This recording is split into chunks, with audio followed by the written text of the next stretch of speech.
আসসালামু আলাইকুম, সবাই কেমন আছেন? আজকে করতেছি চিংড়ি শুটকি দিয়ে আলু ভর্তা। এই চিংড়িটা আমি জাস্ট কোনো তেল ছাড়া কড়াইতে একটু টেলে নিয়েছি। তারপরে সেটা গরম পানিতে ভিজায় রেখেছিলাম এবং ভালো করে ক্লিন করার পরে চিংড়িটা আমি শিলপাটায় বেটে নিচ্ছি। এটা অনেক মজা হয়েছিল। যদি বলি আমি 10-এর ভিতরে আমি এটাকে 10ই দিব।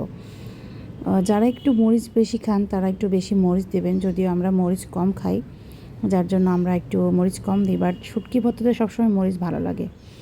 আর এরপরে আমি একটু কড়াইতে একটু রসুন, পেঁয়াজ এবং কাঁচামরিচ, আমরা জাস্ট এই মরিচটাই দিয়েছি, কাঁচামরিচ একটু তেলের পরে ভেজে নিয়েছি এবং সেটা হচ্ছে আমি সাথে বেটে দিয়ে দিচ্ছি। এবং শিলপাটায় কিন্তু যে কোনো মশলা বা যে কোনো খাবার যদি আমরা, বিশেষ করে ভর্তা টাইপের বা শুটকি ভর্তা যদি আমরা একটু বেটে খাই, এটা এত মজা হয়, আমি জানি না কেন হয়। যেটাতে আপনি যে কোনো ব্লেন্ডারে করবেন অতটা মজা হবে না। তো আমি এর সাথে এটা বেটে নিচ্ছি। মশলাটা আমার যখন বাটা হয়ে যাবে তখন আমি এই জিনিসটাই আমার ফ্রাই প্যানে তেল দিয়ে দিচ্ছি। আমরা অবশ্যই সরিষার তেল খাই, তেল দিয়ে আমাদের সরিষার তেল খাই। আর একটা জিনিস হচ্ছে, সরিষার তেল কিন্তু একদম নতুন তেল হলে যতই আপনি এটা গরম করে নেন না কেন ফেনা হবেই। তো যেটা আমার ক্ষেত্রেও হয়েছে। তো আমি পেঁয়াজ দিয়ে দিলাম, এবার এখানে তো পুরো ফেনাতে ভরে যাবে। আমি তার ভিতরে ওই শিলপাটায় বাটা যে শুটকিটা ছিল সেটা দিয়ে দিয়েছি এবং এটা কিন্তু নাড়তে নাড়তে একদম যখন ভাজা ভাজা হয়ে যাবে, আর এর ভিতরে আপনি লবণ এবং হলুদ দিবেন। এটা যখন ভাজা ভাজা হয়ে যাবে এই যে সেম টাইপের, তখন আপনি কিন্তু এর ভিতরে আলু ভর্তাটা দিয়ে দেবেন। আমি এখনই এটার ভিতরে আলু ভর্তা দিয়ে দিব।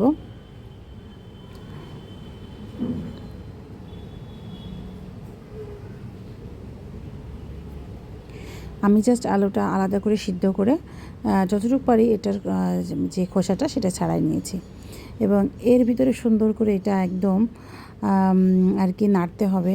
আমি এটা কড়াইতে লেগে যাচ্ছিল, আর আমি পরে যাই এটা মানে খুন্তিটা চেঞ্জ করছি, কারণ এটাতে আসলে এর সাথে মিশানো যাচ্ছিল না। চেঞ্জ করে আমি সুন্দর করে এর সাথে মিশাইছি এবং আপনারা নামানোর আগে অবশ্যই দেখবেন যে লবণ ঠিক আছে কিনা বা ঝাল ঠিক আছে কিনা।